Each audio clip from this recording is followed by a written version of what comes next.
The new UK media law means that every form of content that is produced and distributed in the UK has to be provisioned into the language of the viewer, which means every piece of content has to be localized for the viewer in itself. It's a law.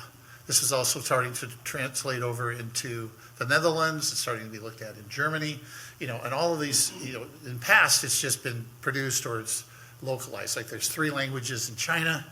There's 45 different dialects in India, but only 3 that are really focused on it. Disney Plus, when they launched Disney Plus, 70% of their overall their content costs were based in dubbing because they wanted to reach the audience in and of itself to be able to capture new revenue models that are there. And so when we're talking about this kind of provisioning for on-demand live and getting it ready, this is an important component as we start to move forward overall in new types of taking library as well as live. But live is what captures viewers when they want it, how they want it, at the time they have it. How many languages do you look at provisioning your content out? Are you looking at that? Well, 100%. So politics in U.S. government are probably the biggest area where you have the most captioning, ASL, and multi-language. And then, so like we just did we just did the grassroots campaign for the president 2 weeks ago.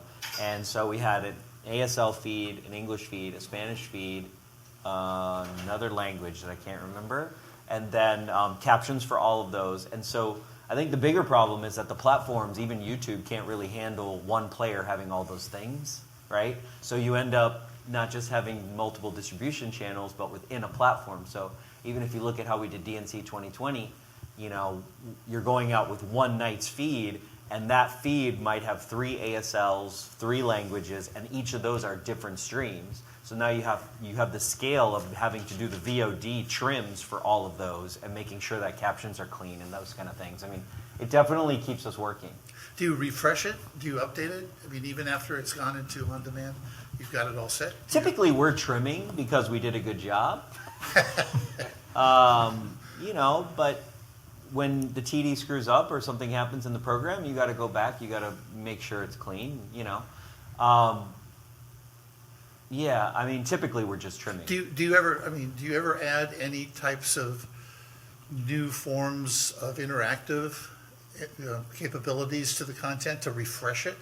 Is it just done and you set it there, or are there times that you will then take it and update it, or allow it to be in a position that could be new viewers could come in and take a look at ancillary kinds of comments, or because you're talking about the DNC. And as we move forward in this next 12 months or so, it's going to be a high demand activity. Mm-hmm. Yeah, I don't think. Well, there's less changing and updating. Although I'd love to see where you can keep certain things, certain ancillary data like that. I mean, ancillary data inside of a live stream is only going to increase exponentially, I think, over time.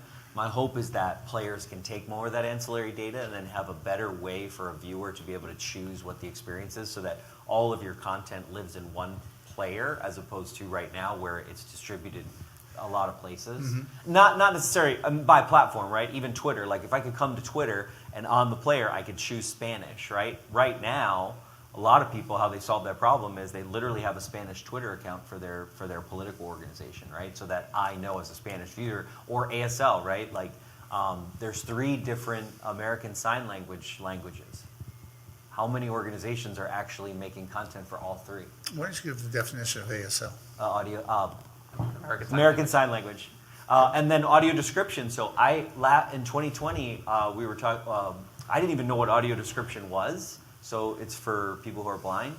And so it's literally commentators that are describing what's happening in the feed, and it's brilliant. Like if somebody has an audio description version of the content, I would rather watch that a lot of times, because it's like ongoing commentary, like president comes to the podium, and like it's just literally like a play-by-play of like what's going on.